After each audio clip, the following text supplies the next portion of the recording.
Every year. Yes. When there's too many, then they're never. Council, how are you? Good to see you. How are you doing? Good to see you.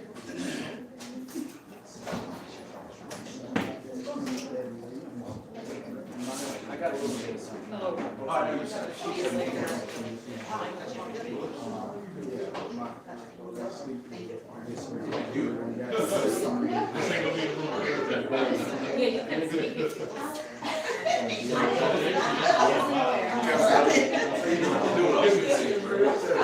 We'll be starting in 2 minutes. We'll go 2 minutes. Yes, sir. Yes, sir.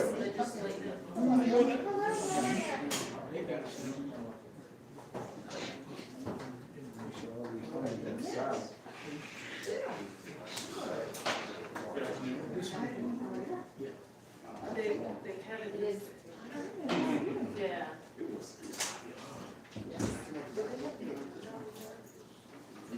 Yeah.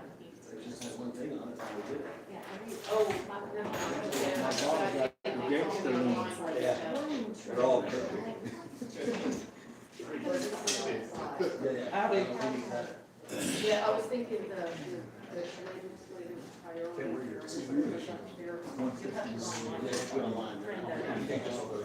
Two pages. So, yeah, they show.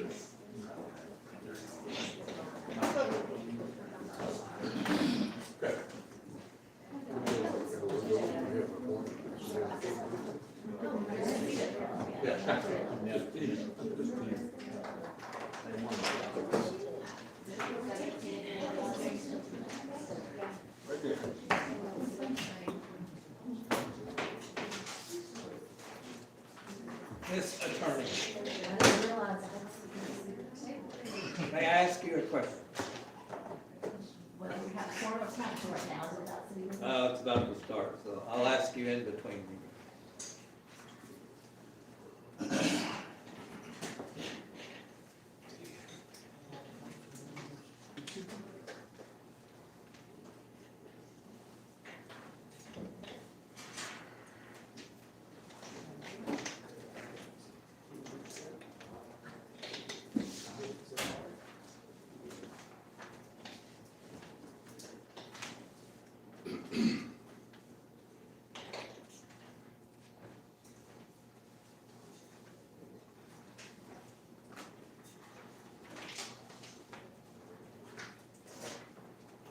Okay, it is now 3 p.m. on August 18th, 2026. I call the special meeting, special city council meeting to order. Let the record reflect that all council members are here with the exception of council member Debbie Nashville. Okay, the invocation will be given by Mayor Pro Tem Joyce, and the resolution is by Councilmember Williams. If you will pray your own faith, as we're so led. We stand before you today just in sincere thanks as we move forward with our business for the city. I pray that we continue to move forward in the spirit of unity, harmony, and progress for our overall growth and development. We thank you for every opportunity, for every person here who cares about the people and this town and the city and the job that we have to do today. Let us work peacefully, peaceably, and in pure progress. Thank you. Amen. I pledge allegiance to the flag of the United States of America and to the republic for which it stands, one nation, under God, indivisible, with liberty and justice for all. God bless America.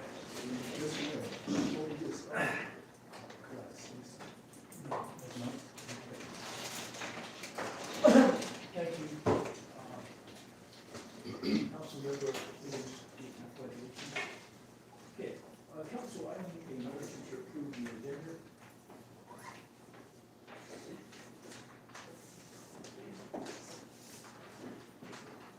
Councilmember Brown, Move to approve the agenda?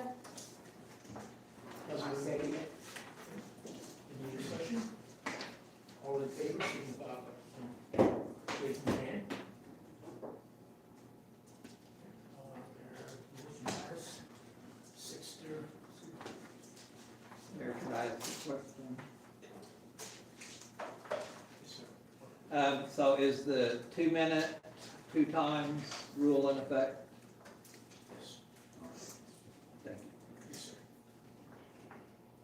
Okay, it is now time for citizens' comments.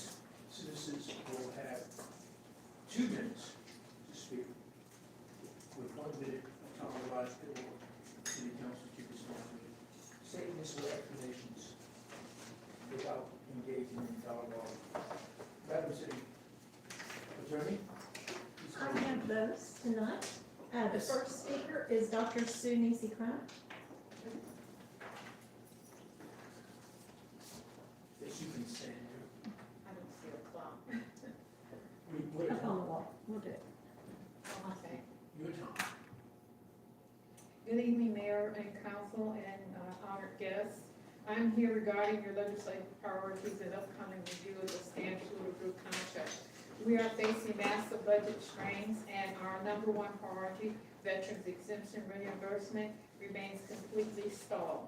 We have been told this firm's value is defensive and happens behind closed doors. But as taxpayers, we deserve a paper trail, not passive rhetoric. If this firm wants to earn our trust, even at a $1 rate, they must provide concrete documentation of their labor. Moving forward, the city of Killeen must demand standard government relations proof of work. I ask the council require the firm to document their process using these 5 industry standard metrics. Show us official bill authorship for our military impacted municipality priority, or file committee amendment providing they successfully altered a pre-exemption bill. Provide the council with copies of their official Texas Ethics Commission and Texas legislation online registration, provided they formally testified or registered for or against bills affecting Killeen's revenue. Mandate a professional meeting log showing exactly which state representatives, senators, or committee directors they met with, on what date and for how long.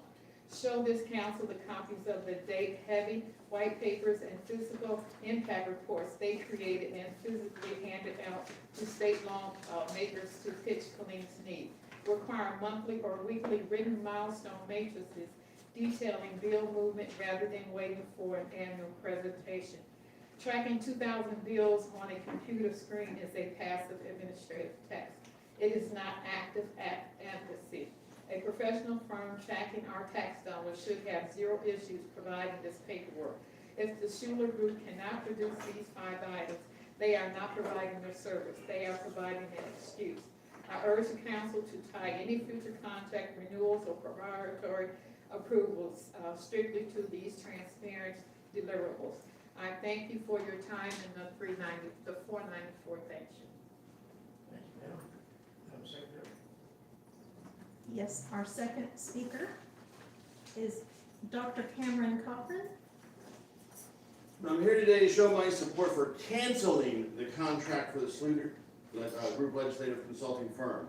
Let's begin with the term sole sourcing and a no-bid contract oversight. The Sluter Group and the city manager initially entered into a legislative consulting agreement back in December 2015. Since then, the Sluter Group has held a monopoly of the city's potential growth and the city's decision-making abilities. Let's next review the legislative agreement between the city and the Sluter Group of what recently occurred. August of 2025, a new contract was signed. The agreement was a 3-year contract from August 2025 to August 2028. This agreement has the option to be extended until 2030, so from 2015 to 2030. Those contracts over the years have also included a notice that you can cancel at any time. Just give the Sluter Group 30 days notice that you intend to cancel their services. Again, I recommend the city immediately move forward with canceling this contract. Why? Again, sole sourcing and no bid oversight is a problem for the city. I want to remind the city council a single legislative consulting company has the potential for serious legal concerns. This includes a potential lack of transparency, fairness and flexibility, and in this case, multiple years with a lackluster performance given to the city. The contract is continued beyond 2026 to 2030. Where's the fairness? Where's the sole sourcing contract ability? Where's the competitiveness? Again, I'm here today to show my support for canceling the contract for the Schluter Group. Thank you. Thank you, sir. Madam Secretary. There are no more speakers from.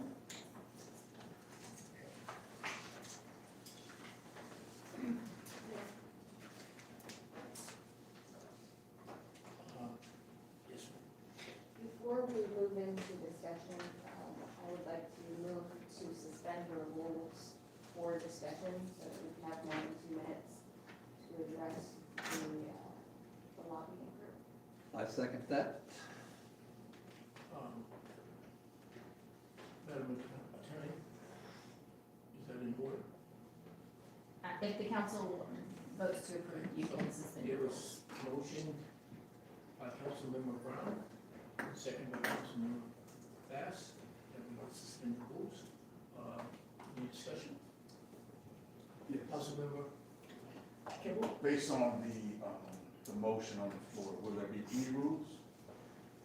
I mean, if we're gonna suspend the rules, that means people can just talk as long as they want to, and how many times they want to? Or are we gonna have the standard where we had one person to speak, let everybody else speak before someone speaks again? I think we just need to be clear on what we're gonna do before, because we might have a limit on time, so. It's up to council. You can suspend your rules and make certain rules apply to this issue. May I clarify my motion then? Excuse me? May I clarify the motion then? You may. So the suspension is limiting the 2 times each, so allowing us to have more than 2 opportunities to speak during this discussion. My discussion is, we should still limit it. I'm willing to go 3 times 2 minutes, but not no time limit, because we'll be in here a very long time. So that's my motion, to go 2 times 3 minutes to amend the motion that was just placed on the floor. Okay. The motion to amend was for 3 times at 2 minutes each. No, that's, you're discussing that, that's not a. Well, I would like to amend the motion. You have to make the, okay. I'm amending, I would like to amend the motion 2 times 3 minutes. And that's the way we're gonna speak today. 2 I'm times in the 3 minutes. motion 2 times 3 minutes. Yes, sir. There's been, so you wanna make that motion? Yes, sir. I just made the motion. I wanna amend the original I'll make a motion. motion that, I move to amend the previous motion to where the motion now is to speak 2 times 3 minutes, during this session. okay, is there a second? Second. Second. Any discussion on the amendment? No discussion? All in favor signify by raising of your hand. The amendment. Which one are we voting on? In favor? Amendment. All opposed? For the 3 minutes, for the 3 times, but 2 2 minutes? times. 2 times For 3 minutes. 6 2 minutes. times. What is it? 2 times for 3 minutes. Okay. Okay, so, all opposed? Okay, the motion carries 5-1 on the amendment. Passes, 5-1. So that was to amend the motion, so now we need to vote on the motion as amended. So if you'd like to, so now the motion to amend it is suspend the rules and allow council members to speak 2 times 3 minutes apiece. Okay, so we need a motion for that. I would like to make a motion. No, there's already a motion. Now you're voting on that motion as amended. Okay, so we're voting on that motion, so, all in favor? Okay, that is 5-1, all opposed? Motion carries.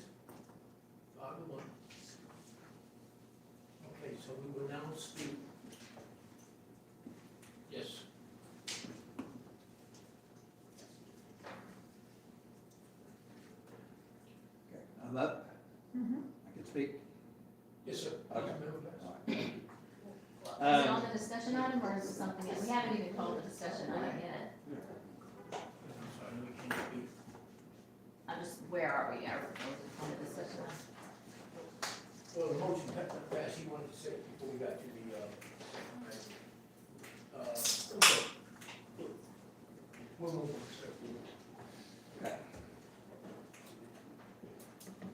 Okay. Madam Secretary.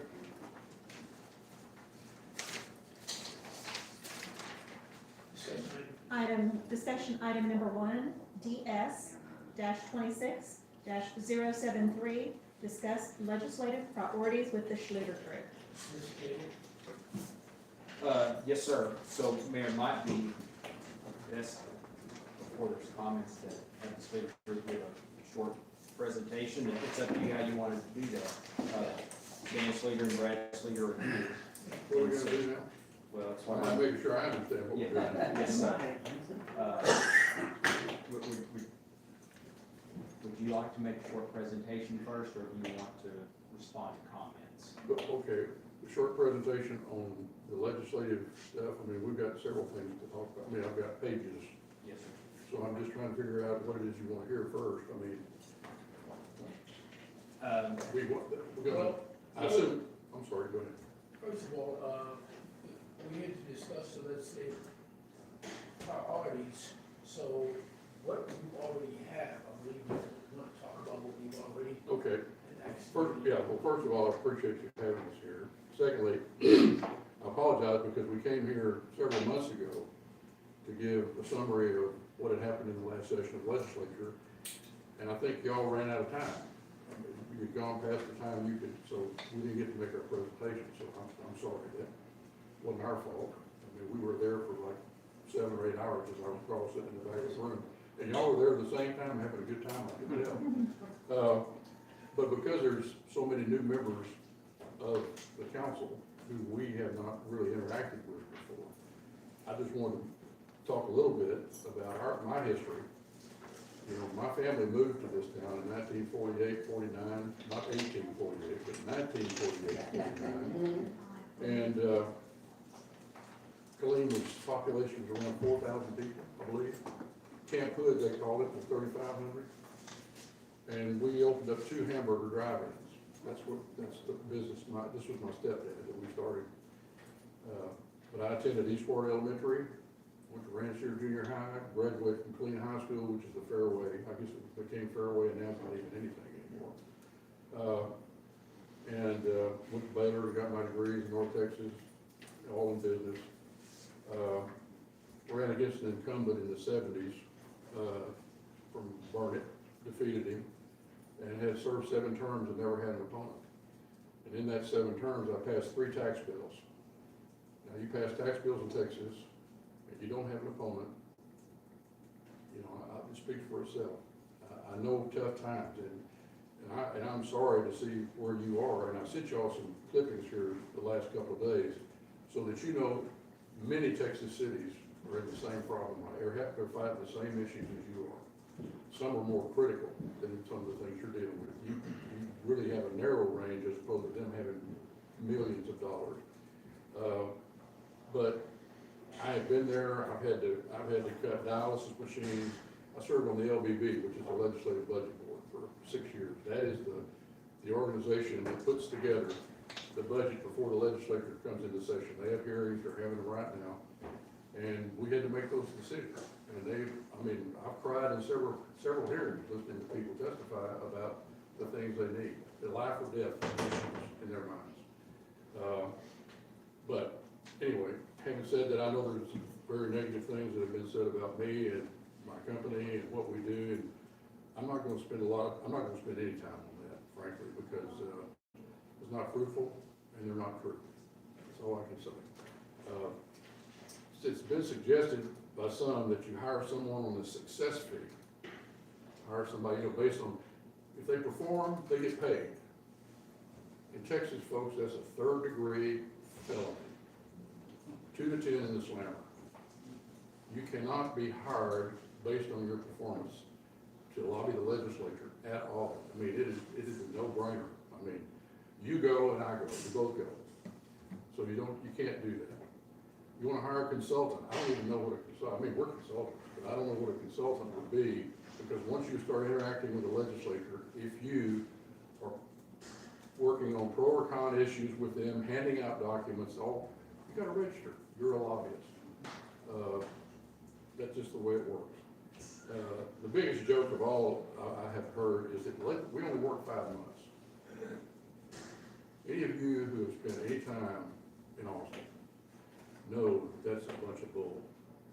It is 365, I mean, we're getting calls, I mean, just today on our way here, we stopped off to see Brad Buckley and talked to him for a little while. Brad, my son, had to go to a hearing this morning before we left. There are more hearings coming tomorrow. It's a constant barrage. If you want to be a lobbyist, bring it on. I mean, come on, don't be one, but don't think that you can do it going down there occasionally or going down there every day for the session even. If you could afford to do it, you don't have a job, so you go down there for the 140-day session, fine. It'll take you about 6 or 7 of those to get to the level where they will talk to you about, but I mean, they're busy. They're gonna talk to the people that they need to talk to first, and not new people that they've never met before. It's just the way it works. That's why, after 50 years, even if I was totally stupid, I mean, if I had no brain at all, I would assimilate a little intelligence about what goes on in Austin. I would know people, because I've got as many friends in Austin as I have in Killeen. I've got a bunch of family friends in Killeen, because I've been here all these years. And if for no other reason, if I wasn't even getting paid, which I'm not now anyway, I've agreed to that, I would work for Killeen because it's my home. And the people here expect me, I mean, I'm telling you, my friends call me up from here and say, what are you gonna do about that? And I work on it because I care. Now, like I said, will you hire? I'm not trying to get rehired, okay? Don't get me wrong. I'm not trying to say that I'm the best. I am at what I do because I know the people and they trust me. And you don't build trust overnight. You build it over a period of time. And that means you can't lie to them, which is instant death and awesome.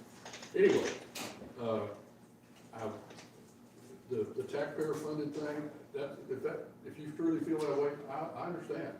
I agree with you. If that's what you feel, then you're entitled to your opinion.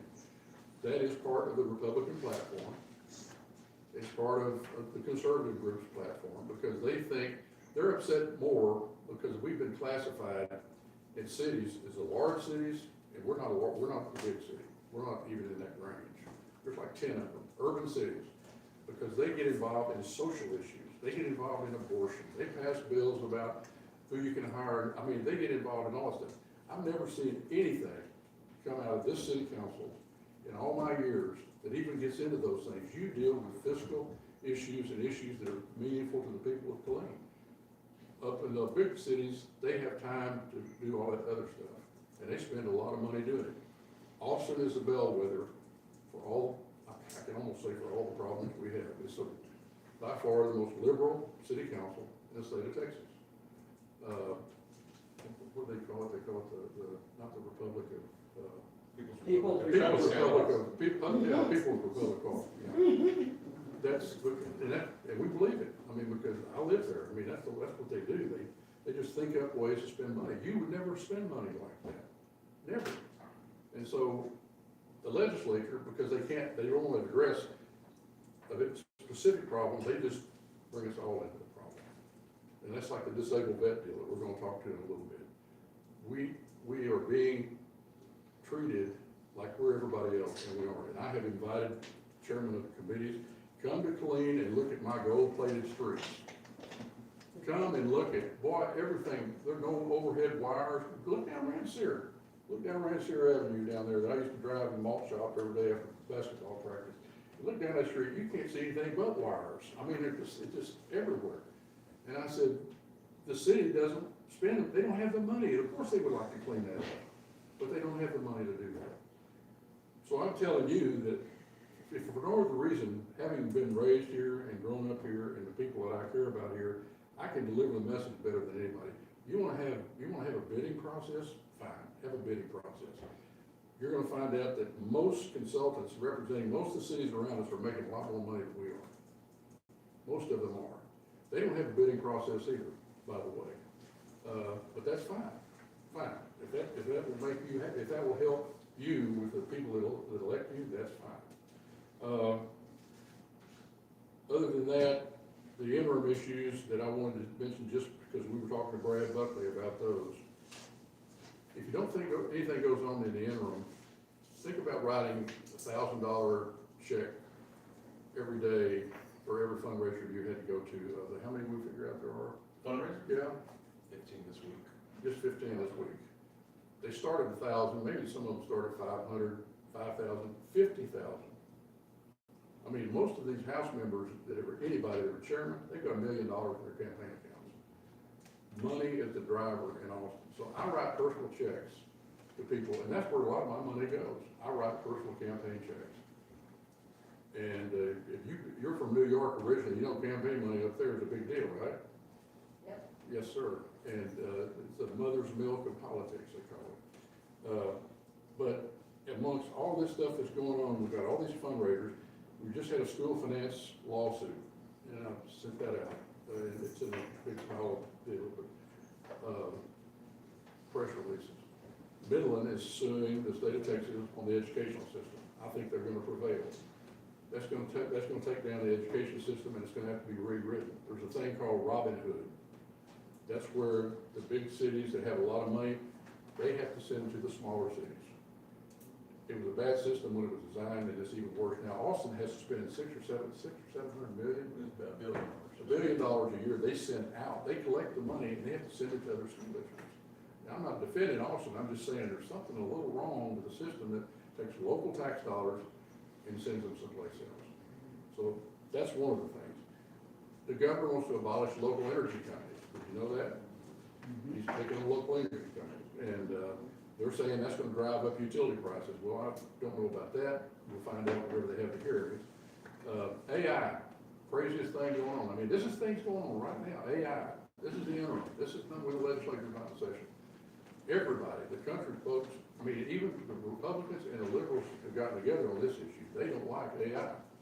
And it's because it's destroying their homes, it's destroying noise, light, driving up water prices, gonna use all the water, energy. It's crazy, and it's now nationwide. Land use is gonna be debated this session for sure. Land use out in the county. County government does not have the authority that cities do to zone.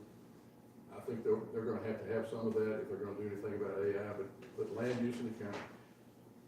Brad Buckley's been fighting on the electric grid. Electric grid sufficiency. Are we gonna have enough power to take care of all of these new companies? How fast do we have to build it, and who's gonna pay for it? My gut tells me we are. The governor says, no, we're gonna make the AI people pay for it. Seeing is believing. I'm for it. I think they ought to pay for it. And I don't think we ought to be shipping our power to West Texas. That's just me. Me stands clear. I'm not telling you to have that policy. That's just me. They're gonna increase state highway funding. That's where we get into our highway deal. I was told by one of the leaders of the Senate the other day, they want to come up with a whole lot more money for highways because the cost has gone up. I said, oh, really? I said, how about cities, how about giving them something for their costs that have gone up? Well, you know, that's kind of a different issue, but, vouchers program, you know, was passed last session. There's been some problems. Some of the poor people that thought they were gonna be able to go to those private schools are not getting to go to those private schools. I think 28,000 vouchers were turned back because they couldn't find a school, something like that. Governor says he wants to lower home and health insurance costs. That's another thing that we deal with is the insurance stuff. Once again, all of these things impact Killeen. Every one of them impacts Killeen. But trust me, it's gonna be, this session is gonna be unbelievable. Governor wants to totally overhaul the tax system. Instead of getting a majority vote, if you wanna exceed the break-even point on taxes, he wants you to get 60. The no new revenue rate. I'm sorry, yes, the no new revenue. He wants you to get a 2/3 vote. In other words, even, you can't get a simple majority, now you gotta get 2/3. Once again, I'm not arguing for or against it. I'm just informing you so you can think about it. When you say, if you come up and decide, which I'm sure somebody's gonna ask you, to support the governor because he's gonna give us more money back, you need to understand what is in there. He also wants to lower the 3.5% rate also. He wants to tie it to population growth and inflation, whichever is less. So in other words, they want to even reduce the 3.5% down. All they're doing is tying your hands because, I'm sorry, in my judgment, the larger cities don't deal with these things the way you do. I mean, you actually see the people every day. That's the thing about a small town. You see them and you know how they feel, and you know how these things are gonna impact them. So whenever they start talking about debt and spending limits, 2/3 vote, all these other things, and in addition, they cut spending, state spending 3%, they want all the agencies to cut 3%. I don't know why, because I know they have the money, but it's supposedly they're gonna give more tax breaks to homeowners, which sounds good, but somebody somewhere has to pay the taxes. I mean, I chaired the Ways and Means Committee for 8 years, and it's real nice to say, I'm gonna cut your taxes, but that means I'm gonna increase somebody else's. Because all you're doing, if this home, as you talk about, when you talk about disabled vets, if that home is not taxed, and you say there's one subdivision one day that you looked at and every other home is tax exempt under disabled vet, somebody's gonna have to pay for those services. And that doesn't mean we're opposed to disabled vets, that just means what are we gonna do? They need to give you, the cities, the resources to be able to take care of it. And now I sound like I'm running the public office. I'm sorry. That's all I got. All I know is I can tell you my heart's in it.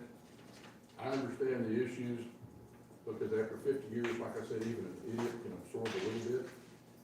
And I understand them, and I know what the problems are. It's just nobody wants to hear the solutions, because they're too tough. So, end of my lecture, sir. Great, sir. Really appreciate you being here. Okay, we're gonna, open it up, to the floor. Councilmember Best. Thank you, Mayor. Thank y'all for being here.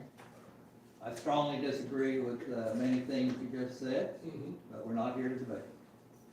I'm very much looking forward to working with the Schluter Group during the 90th Texas Legislature to increase funding for our veteran property tax exemption budget issue. I have worked at our Capitol in Austin every legislative session since 2013, advocating for veteran issues. Now I have a new issue to work on. I see this as a two-pronged effort in 2027. First, convince the legislature, especially the Senate, to increase funding for the property tax exemption reimbursement. Second, work with Representative Hicklin to convince our legislature to establish a permanent state investment fund from which affected cities will receive proceeds to make up for the veteran exemption property tax fund. I have 3 questions for the Schluter Group. First, what strategy do you suggest to convince the legislature, especially the Senate and Lieutenant Governor Patrick, to increase funding?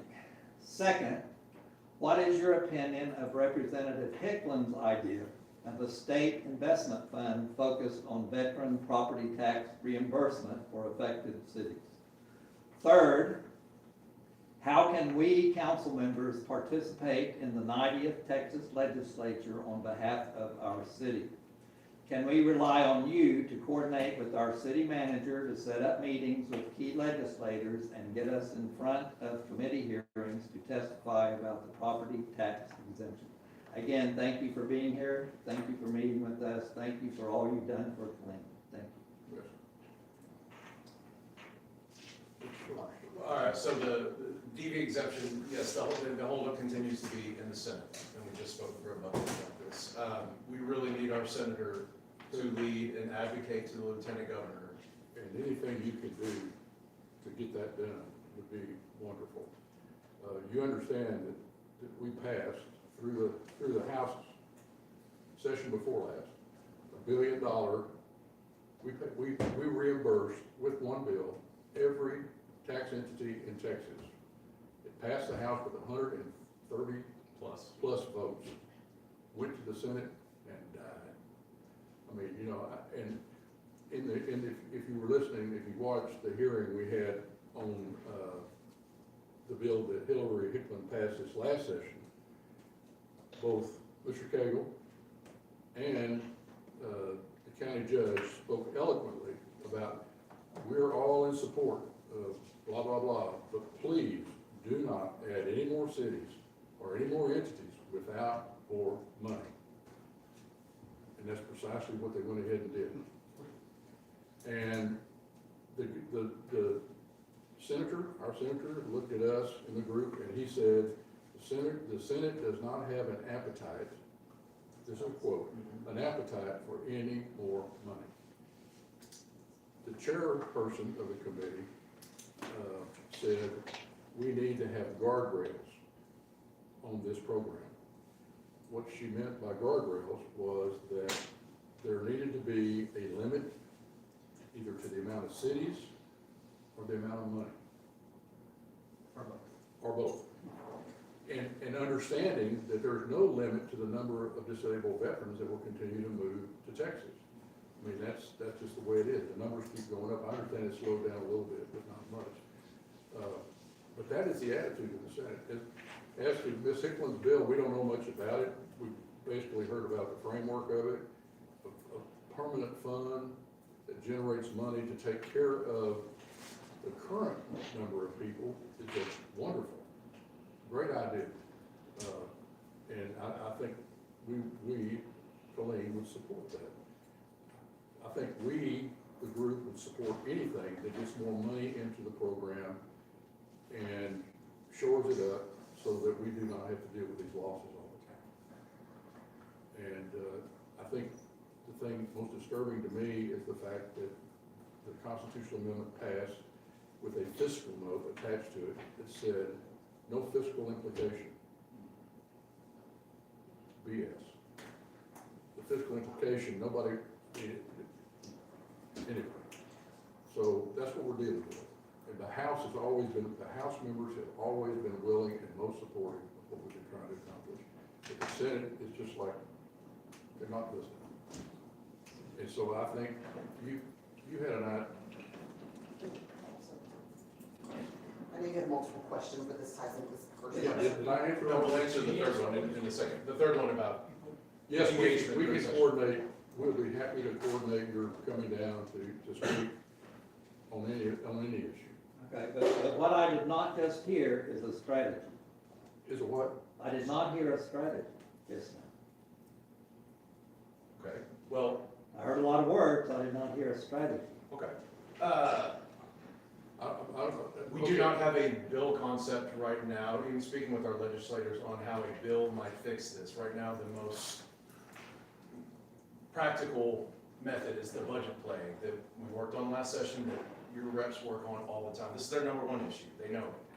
And it didn't happen to our liking, but the budget play to get that one line item. You know, one thing you have to understand is, it's a 2-year budget. Every year, it's zeroed out. I know it seems like we've been getting the money since 2016, but it's not a sure thing. We have to earn that money every 2 years. Right. And it's got a lot of enemies. And it's got people trying to cut it, just like here. Well, let's cut the Schluter Group. Well, let's cut the money that we send to the Chamber of Commerce to attract new industry. Well, let's cut, everybody's got ideas about how to cut things, but they don't ever think about the severity of what might happen when you do some of those things. But as far as strategy, the last thing we would ever do is discuss strategy in a public meeting. I've watched city councils demand that their lobbyists stand up and tell them what they're gonna do, and what I like about that is that if I'm an enemy on the other side, I got it. There are 1,000 ways, and this is a phrase from the legislature, 1,000 ways to kill a bill. There's only 3 or 4 ways to pass a bill. And you don't talk about that. You just, I'm gonna put an amendment on this bill, I'm gonna put an amendment on that bill. But the strategy is, you work the members, because like I said, every session, it is, somebody's gonna carry the amendment on the floor of the House. One of the simple texts will be either Ms. Hicklin, but last time it was Ms. Hicklin, there were like 5 different members that carried an amendment to the appropriations bill to put the money in the appropriations bill. And it got in. I mean, but it's put in on what they call the wish list, because the bill, by the time it gets to the floor, it's already been pretty much determined. We had a basic number in there. We got our basic number in the basic bill, but they put more money in it. That money never came to fruition to fund the bill that passed this last session. but the strategy's always the same. It's work like hell to get it done. I'm sorry, it's elbow grease and, shoe leather, just like if you're running a campaign.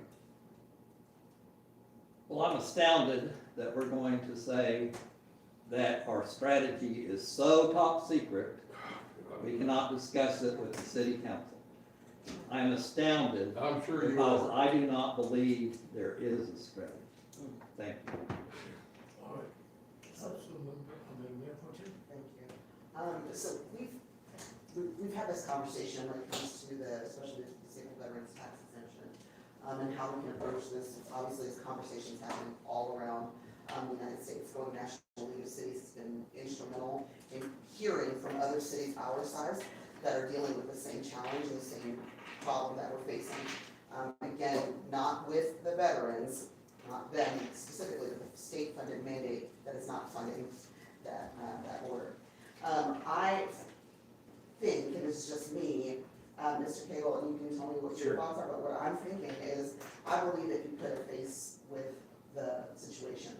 And so similar to what we've done with like the Water Coalition and other, all the water, cities getting together for water lines, excuse me. I think it would be important to form, I don't know if it's already in existence, but I think it would be important to have a coalition of cities that are experiencing significant losses as it's related to tax, for us to come together. I haven't heard of anyone having conversations as far as like us, El Paso, or anybody that's been negatively impacted. I don't know if that's happening across the state, but I think it would be an important coalition to build, because then we can express the actual, maybe, this is what I'm thinking, we can express the actual impact of what's happening with us on the ground, each of these, our cities' needs. But also, the flip side of this, what happens when we don't get the funding? And so I would like to know the council's thoughts on that, because if that's something that we can form, again, this coalition of the cities that are impacted, maybe this letter or this statement or this coalition can then assist in the lobbying efforts when it comes to sitting down with our governor, sitting down with the responsible decision makers to put the face to this problem and see if we can nudge a resolution. I mean, it's a little different, I don't know, I'd like to know what y'all's thoughts are on that. Here's your list, it's right here. And to answer your question, that is a strategy. And I don't list it, I don't talk about it, but that's a strategy. We get all the bases. I have tried to get the commanders of the military bases to send letters. They cannot get involved in politics. Y'all know that, you tried before. I've tried to visit with the commanders. This affects their troops more than anybody. It's the quality of life. This is a transfer of no tax for the disabled vet to the active duty person who lives in town. It is a transfer, it's an expense that they absorb. And so, the strategy, like I said, I don't talk about those because they're just plain as your face. Yes, we engage, we talk to other people in other places. Yes, we talk to other bases. Yes, we engage those people. That's a strategy. If you want to get into a letter writing campaign, fine. Get your disabled vet friends or how about, I thought about this the other day, how many people do you know that use the disabled vet exemption? Hey, you're the lobbyist. Well, I'm asking you. You're the lobbyist. Okay, You tell us the okay, strategy. what I would do if I were you is I'd go and talk to my disabled vet friends and say, well, why don't you reduce your vet exemption from 100% to 50%? How about if you tell us the strategy for 2027? Mr. Mayor, you're gonna have some speak on this, or are you just gonna? No, you have to raise your hand. So anyway, it's simple. We will visit with every member and talk to them on a regular basis, and then we'll try to get the senators to help us. And we have not been able, whenever your hometown senator is not out there beating the drum, you got a problem. Senator Flores. He just won. Senator Flores needs to know how strongly Killeen is committed to this problem, not just Killeen, but Bell County. Not just Bell County, but Coryell County, which is what you're talking about. But that's my reference, Yes, that's ma'am. where I was Yes, ma'am. going with that, because to this point, not just throwing everything on the lobbying firm, I think it's important that we get more done collectively when you have a louder, unified voice. So I think that if we led the charge, because of our proximity to base, our proximity to everything else, I think that we led the charge to draft this coalition or draft this, start this conversation with these other communities, maybe then we would have a different, reception when we're sitting at the table, when you've got El Paso, Killeen, Comal County, all of these other places that are really harshly impacted. I think that we would collectively, using our voice, have a bigger impact, because right now it's all piecemeal and they're hearing things differently. Unfortunately, the spin is being spun that we're against veterans, and that is not the case. Again, I say it 1,000 times for the record, that's really not what it's about. It's about funding the mandate from the state. I just think we can get more done together, and that's my recommendation for us, that we take it seriously. We unify here, we lead the charge across Texas for the state, the cities that are most negatively impacted by it, and then we hit the ground running to our governor. And once again, I agree with that. And we were talking about this, I think that's a great strategy. Remember that the people who are gonna get left out, that are on this list, they're gonna be working against us. That's a problem. Well, the cities and counties, the other entities who are approaching the number where they can get into the fund. They're not gonna, they're gonna be for a bill that funds it all. But whenever we just start defining what a impacted place is, then they're gonna probably fly the other way. And just something else to think of, especially as homes, so as we start to look at other things that are also impacting this particular subject, that people will talk about, and I'm just because I'm a property manager. I'm sorry, I just wanted to tell you, your first time 3 minutes, that was your. It was us, oh, okay. Councilmember Brown. So I like that idea, I think that's something maybe we can talk about, close calls, there's an agenda item request for, and then a committee. I don't think that's something that necessarily we need the lobbyists to be doing, if we're gonna make that charge, we'll take that one by rights. Couple things, correct me if I'm wrong, Mr. Kittle, this year, one of our bigger impacts that we had not been anticipating, that we hadn't planned for because it's brand new, is the business personal property tax exemption. Correct. And so that one, I don't think anybody knew how much that was really going to affect budgets. That was several $1 million for us, wasn't it? Yes. About $1 million. So in a budget as tight as ours, that $1 million is huge. So I know we can't go back and just undo that. That was a constitutional amendment. That's supposed to be gonna end this year, right, at 20%? No, this is $125,000. Oh, that's $125,000, yeah, there was another 20% that they tacked on that you're not gonna tack on this next time. I believe that was an ongoing constitutional amendment. Yeah, the first part was. Yeah. Yes. Yes. So, I mean, that is something else that we have to start worrying about. I mean, that's one of the things that when you bring in business, that's an added component of the revenue you get. You get your property tax, you get your sales tax, but you also get that business personal property tax. So now, well, it helps our smaller businesses because they don't have to pay that. That hurts all of us in the long run. And we need to find out, we're gonna be looking for how can we be reimbursed and reinvested in. We have to look past just the military Yes, ma'am. exemptions. We have to look at, we have an aging population, including we have more people in that 65 up, property tax freeze. That's why one of the priorities of our guiding principles is anything that would help assist with senior funding. Because that is an area where those taxes are frozen as a revenue generator that we no longer have. Have you heard if anybody is picking up on the Texas Public Policy Foundation recommendation to include fee increases into those calculations with property tax increases? I've not heard that specific recommendation, but it sounds like something that they might get behind. I believe the Senate Local Government Committee just posted 2 hearings in a few weeks, and one of them is examining city fees, in addition to the increase in the homestead exemption. So that is one that I personally would love if you'd be able to give us more specific updates on. To be there to represent as far as it goes, with our guiding principles and our priorities, that is something that will drastically affect how our budget moves forward every year to come, if that were to pass. I also heard that we are no longer, this area of the state, remember, is no longer in the works of putting together a bullet train, is that true? The group is still viable. Texas Central, that's the Houston to Dallas. Correct. They're still viable. They testified in Senate Finance a couple of weeks ago. I think they're still working on funding. That route does not envision Killeen at all. There's been talk of the I-35 corridor. I think Texas just released a study for Austin and San Antonio, but especially now, going back to the 765 kV lines, eminent domain is a sticky wicket right now. Right. And what we were gonna say when we get to that priority is that they've been trying for 10, 15 years, filing bills, conservatives, rural members, pushing back against eminent domain and trying to do things they can to stop the project. And then some more Democrats or more moderates have been trying to get funding for the train, and it's just gone nowhere. The bullet train started when I was still in the House. The Germans were trying to build a bullet train.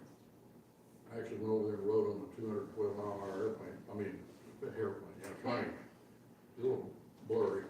But that fell through because the group that was trying to build that train were trying to get the state of Texas to finance it. And we, the legislators, said, no, that needs to be, you've got a private airplane that you can fly from Southwest Airlines, the guy put out their money, they built it, and why are we gonna subsidize a train? Okay. Now, the next group that came along, the ones in existence now, is privately funded. And so you really can't tell them what to do. But that line has pretty much been established between them and even the federal government, and they can't get the funding from the federal government right now because of what happened in California. Right. You know what happened there. Yeah.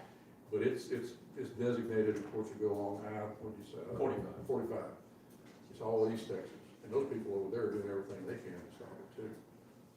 But yes, I agree. If there's gonna be one coming anywhere near I-35, Killeen, i.e. Fort Hood, is the place they need to come by. Well, if they're gonna do that, we should just push for I-14, because, we've got the north-south going right now. Yes, ma'am. There's nothing going east-west. So I think we might have more success if we push for that east-west, and I-14 is right on that east-west border. Yes, ma'am. So it gives us our own unique stance versus Temple and Belton and Salado, everybody else that's normally considered on the 35 corridor. And then, Time's up. Thank you. Councilman, Kimball? Thank you, sir. Good afternoon, gentlemen. First of all, thank you for coming out this morning, this afternoon.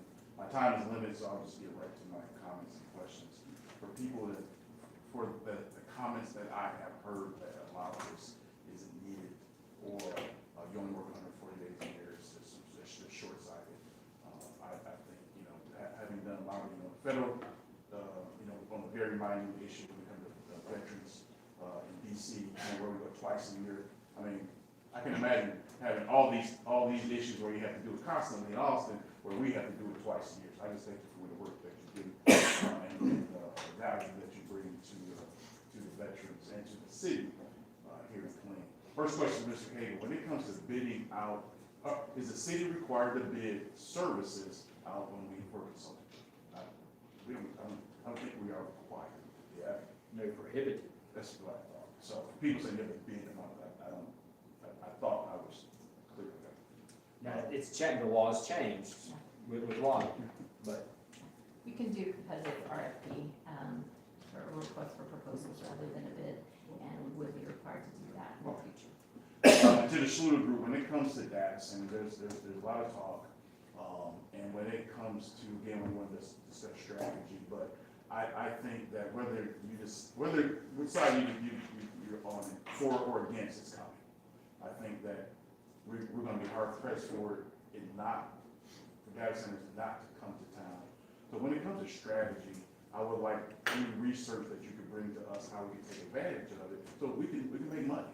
I think data centers are going to come, and then when the governor releases the moratorium, that Killeen needs to position itself that we can maybe cover some of our debt, or what we lose on disabled veterans with property value, property taxes from data centers. I think that's a smart move. I'd like to hear more when we get a chance.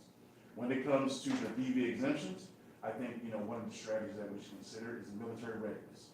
Because there's a housing crisis, and when we look at housing for our veterans, those numbers are going up constantly. And if those numbers keep going up, the veterans, that BAH is eventually not gonna cover. So I really would like that when you look at that conversation, the DV exemptions, think about military readiness for our soldiers. I think that's one way to attack it.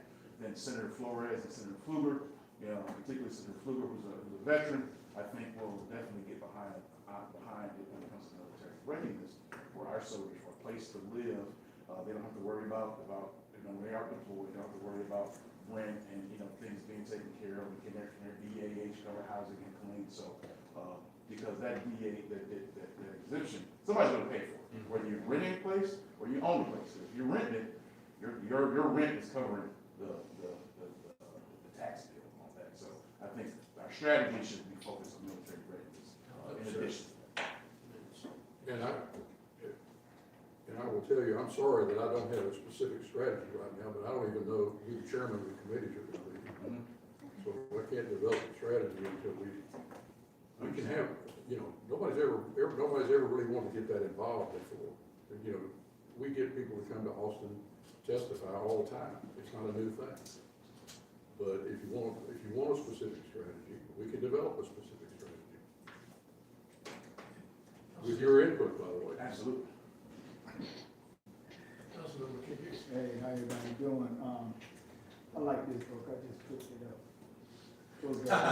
That is a good book.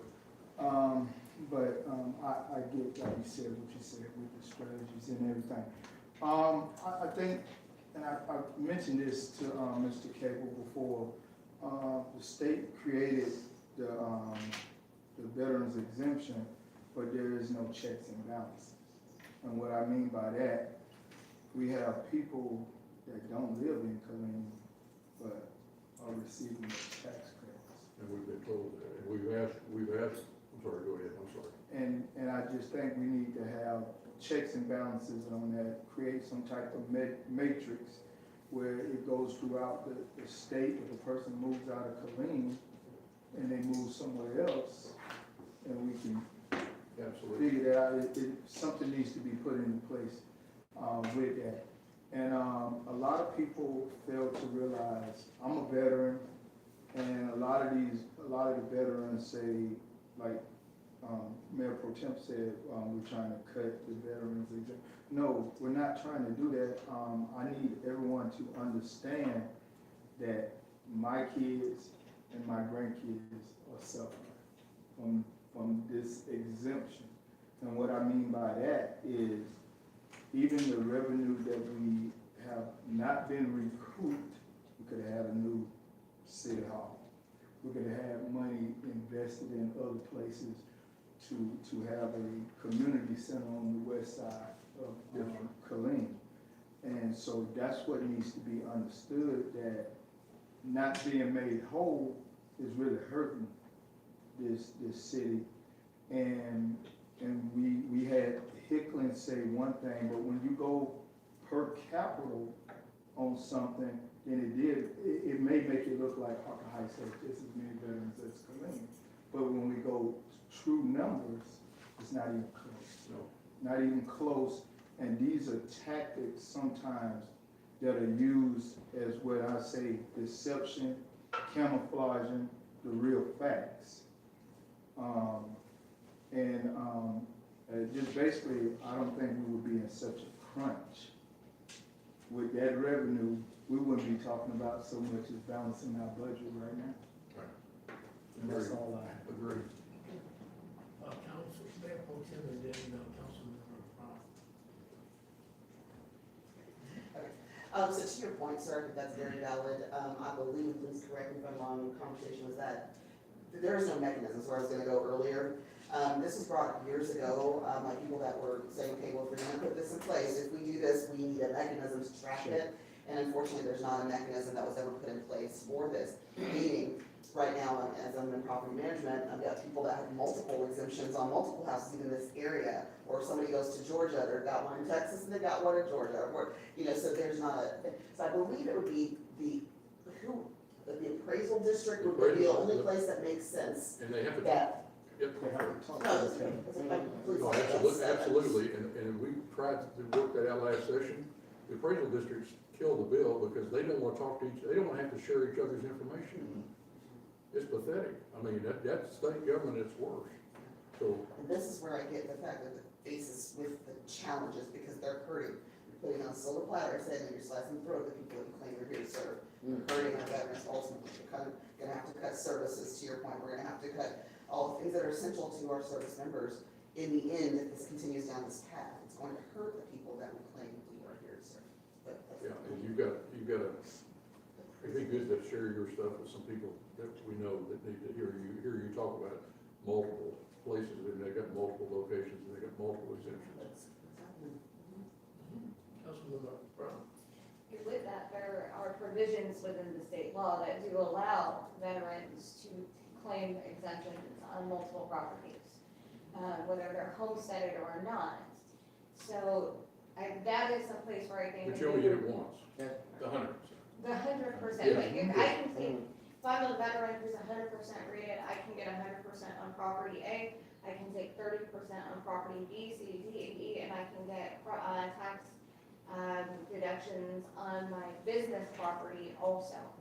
So I think that is someplace where we can start making some changes immediately. I think another place we can do that, and I've talked to multiple legislators about this, it's in our approach, it's in our verbiage, it's not always what you say, it's how you say it. We have to quit calling this state mandated because the legislature did not mandate this. This was mandated by the voters in a supermajority election. The information was put out there, the voters overwhelmingly said, yes, let's do this. If we start putting that where it is and telling legislators from San Antonio and from Amarillo, your voters said, yeah, we're cool with this. Your voters, which means your voters want the veterans supported, which means you need to come back and support the veterans, not just the ones that live in your precincts. I would love to see if we could get individual or small group meetings with you. So that way, when you want to talk about strategy, we can do that in the smaller groups. They're not public, but we can have a strategy, we can know what it is. And the council members can sit with you and understand that. Also, the big one I see on here that we have that is not clearly defined because it's brand new is military impacted municipality. Gives us the opportunity to define it for ourselves in conjunction with you, and then tell you what we think that is, how you give us the feedback on that. I think that is something to discuss in those small meetings. Because if you don't know what our explanation and definition of it is, you cannot properly lobby and advocate for us on that area. So I would love for y'all to, if there's anything else other than that, that is not clearly defined or that is open for scrutiny as to what we intended to mean, could you please make sure we get those questions as a group in an email or something so that you're going in with very clear directives. You Yes, ma'am. can't represent us if you don't know what we want. Yes, ma'am. Thank you. All right. Councilmember Kimball. I would use my second question.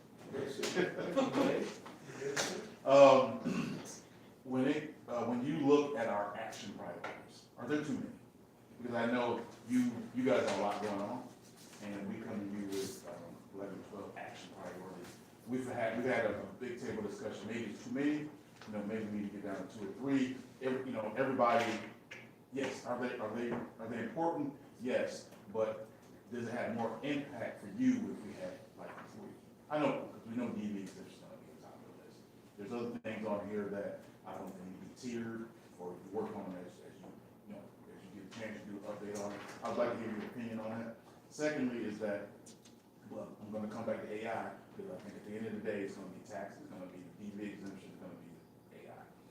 I really, and we get the updates from you, almost daily, it's in the news daily, Texas Tribune daily.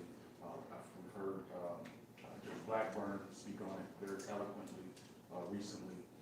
But Killeen has a chance, I think, in the moratorium, that if we had a strategy on working on zoning to make sure that when it's implemented again, that we have a chance to put the data centers in a technology zone or whatever that case, whatever that zoning is, that we can take advantage of. Correct location. Because we don't have an X amount of land to do it.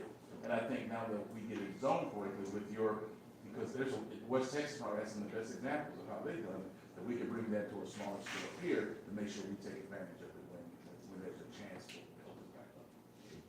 Well, I thought I read some comments from one of y'all at meetings where somebody said we just need to be prepared. We need to understand the water usage, was that you?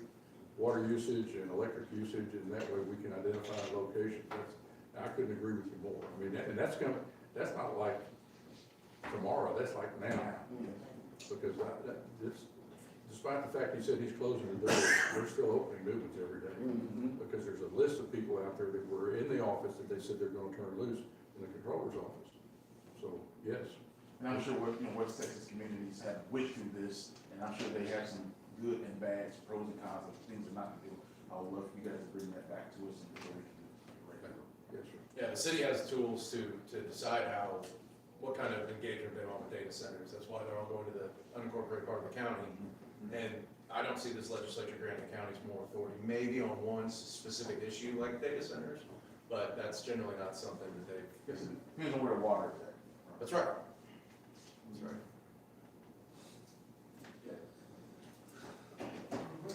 So, well, we didn't answer your question about the priorities. It's not too many. They're very good principles. Several of them are not. We can't, the bullet train we kind of spoke through. We can talk with, Central Rail, well, that's the eastern portion one. Talk with the people who've been advocating on this issue. See where I don't know where they are as far as funding and timeline. We talked about the military impacted community, municipality, and we gave this a lot of thought when we knew we were coming in. Well, before I get into specifics, several of these are just increased funding for aquifer storage. Last session was a huge water session. This session is going to be a huge water session. We're about to start appropriating $1 billion a year into the Texas Water Fund for 20 years. Not a ton of money. The state water plant said we need $174 billion over the next 50 years. And we found out that doesn't even factor in the data centers that are being built. Point being that the state plan has 27 ASR projects listed in there. There's only a couple operating right now. I think Saws is the only one operating commercially. It's not a bill. We can hop on. City managers come down and testify. We put in a card of support. We can offer written testimony and push those committees to do that, to increase funding. But as far as it being something we can act on, the initiative ordinances, it's on the ballot in November. We could talk with the Attorney General's office or both state affairs committees where such bills might go through and see if someone's working on something. Maybe there could be a bill that advances, but I think right now the current AG is content to just sue. It's not too long. It's just Councilmember Bass was talking about which of these were bills, which of these were heard in committee. A lot of these are not bills.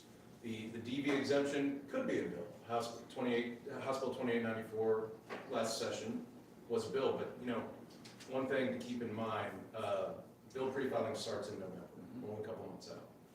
As soon as you put a bill out there, advocates have had tools for 10, 20 years. We use them. Keyword searches, statutory references. As soon as you put a bill out there and says local government code 140.011, our alarms go off. And so it does for all these other 14 entities getting the payments, and everyone else who wants it, and everyone who makes the payment. So certain things strategically can be done later on in session. Bills can be amended. You can amend bills to other bills. There's a lot of ways to approach these. I just want to make sure, Councilman Bass is concerned about making sure that you have our priorities and you update us. That, yes. We have certain priorities and, some things just won't move. The bullet train probably just won't move as much as data centers. Right. And the military impacted municipality, love the concept. Defense community is already defined in statute, and the Military Preparedness Commission, which does the DAG grants, refers to defense community all throughout that statute.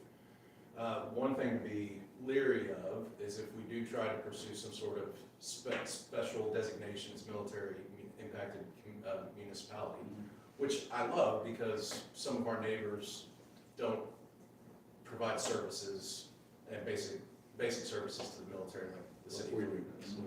But you start seeking this kind of designation, everyone else on this list is gonna go, whoa, what's Killeen trying to get that we can't get? So again, that's strategically, that's a sensitive priority to, it depends on how we approach it. We are the ones who complain the most. We, Killeen, and when we lobby. So they watch what we do like hawks. And call it a secret, whatever you want, but I mean, I'm always looking for bills. When I say there's 10,000 bills that are gonna be filed, I mean, some people go crazy. Well, I don't know, I'm not interested in 10,000 bills, but we're interested in all 10,000. I don't even know what's in them, but I'm gonna read every one of them. And I'm gonna be looking for places that I can stick an amendment that helps my town. That's what we do. And so when you, like I said, once again, you start talking about strategy, find a place to put it. You know, find a place in a bill where you can, that's what they do in every state in the United States and in Congress. They try to find a little place for a loophole, place. And that's what we do. We do work, and he's talking about word searches. I mean, we get a printout, 40 or 50 pages long every day of where our words could fit in a bill. And I mean, it drives you nuts doing it, right up to the end of the session. And that's what we do. I mean, that's it. It sounds simple, but it's not. Councilmember Reed. I just want to comment on there, and what you were saying about being prepared, even with the data systems, but there are very different kind of data systems. You got from the small to the biggest. Yes, ma'am. Data systems that they're operating, even in Temple, they have the smallest data system. It's a matter of time that there will be here in Killeen. And you're talking about the area. They don't have to have a big area, a small area, whatever. They just need an area in order to put it, whether it be from the smaller or to the large data system. Yes, ma'am. And so what would be even in the area here in Killeen that they would be as far as with the data system from the smaller to the largest? What would be the area here in Killeen? I don't know. How big was that one that made the application then dropped out? Right. It wasn't very big, was it? No, oh no, that was 5 or 10. But yeah, you go small as 5 or 10 acres, and of course, you've seen some of those down in South Texas. There's Right. thousands of acres. Mm-hmm. Inside the city limits, we don't have Right. a place big enough for for the biggest ones. Senate, House State Affairs is meeting tomorrow to beat up on data centers. Right. They've already been through it in the Senate, and it's gonna be an all-day affair, All so day affair. tune in if you'd like. Well, if the freeze still on, well, not the freeze, but Abbott is having audits Yes. on the data system. So is this still on? The moratorium? Yeah, the moratorium for us, what? For the new guys who are just starting? Right. Yes, ma'am. For the ones who had already, the comptroller had been clear in these things. And how many, they said they got enough, like another 50 or 60 that they could turn loose tomorrow. Mm-hmm. But the governor, is that what he wants them, he's saying he wants them to be able to provide their own power and produce their own water. I haven't figured that That's what one he out. said. How you produce your own water. Yeah, the closed system supposedly is a whiz-bang deal, but And not be in residential area, no ma'am, oh no. not whatsoever. No, the city can stop that in a heartbeat.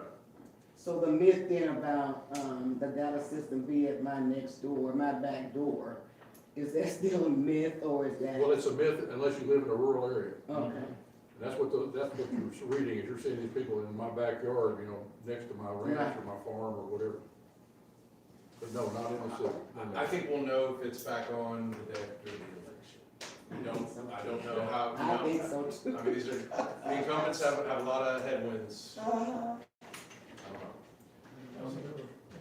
I want everybody to understand, when we start talking about data centers, even Councilmember Campbell talked about it, it's gonna happen. We just need to position ourselves to where we benefit from it.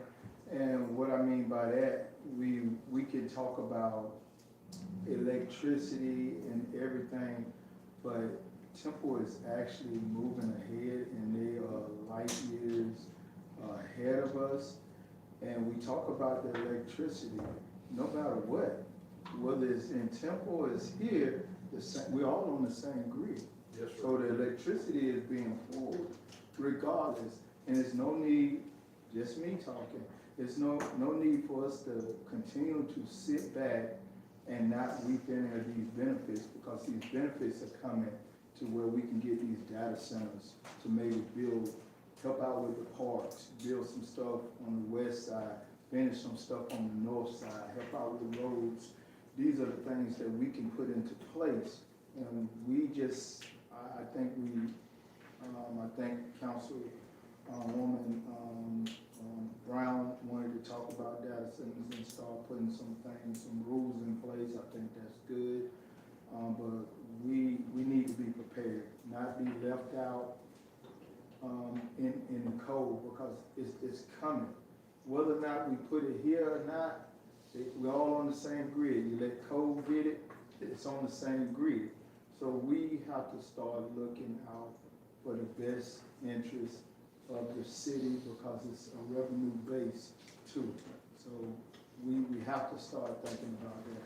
I know we need to find a way to educating the constituents on the different types of data centers. But some data centers don't even use any water anymore. So that's out the question, the water piece of it. So we just need to look at things like that. I know it's coming. You know, you got the elections coming up, It's so here. in November they quiet things down, and then it's gonna pan back up. That's all I have. Okay, all right, I can, sir, thank you all for being Yes, here, thank you for your time.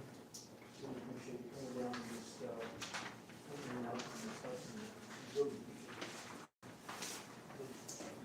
it. I think, anything, Councilman. Move to adjourn? Second. All in favor? Aye.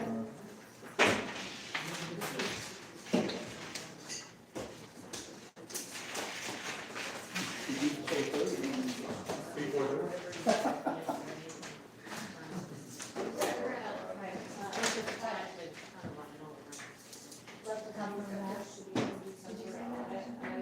So, We can just do it individually. I know you do,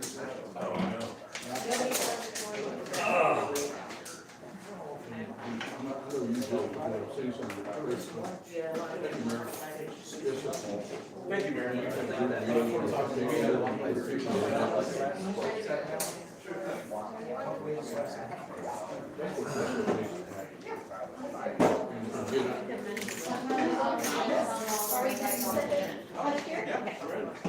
well, is this the general question about the 2-minute rule? Yeah. You've done grassroots before. Yeah, oh, okay, I got it. Then, thank you. I always forget. What?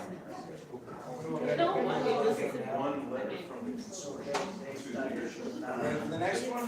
Yeah, I'm just talking about when the session starts, citizens sending a letter to the congressman, I mean, to the senators.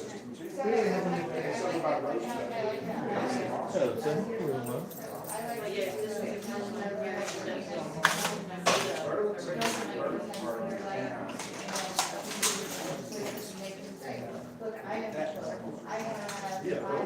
Got a whole solar plant to provide solar panels, solar panel on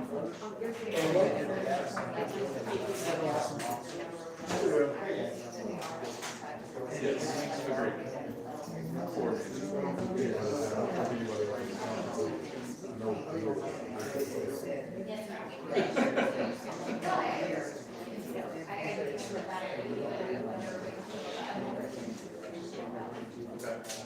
you think it's better that instead of us sending a letter, for them, for you to give a letter out to your constituents, asking them, you give them just a form?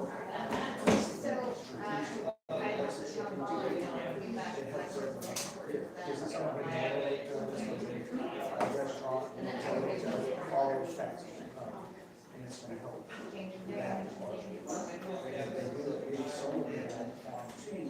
That's 2 years in advance. That's that much more.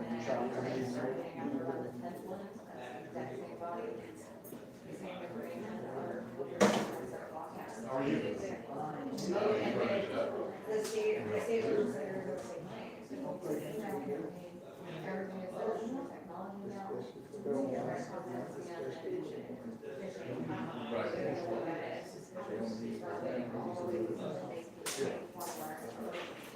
That's what I'm saying, is using the better, send it local.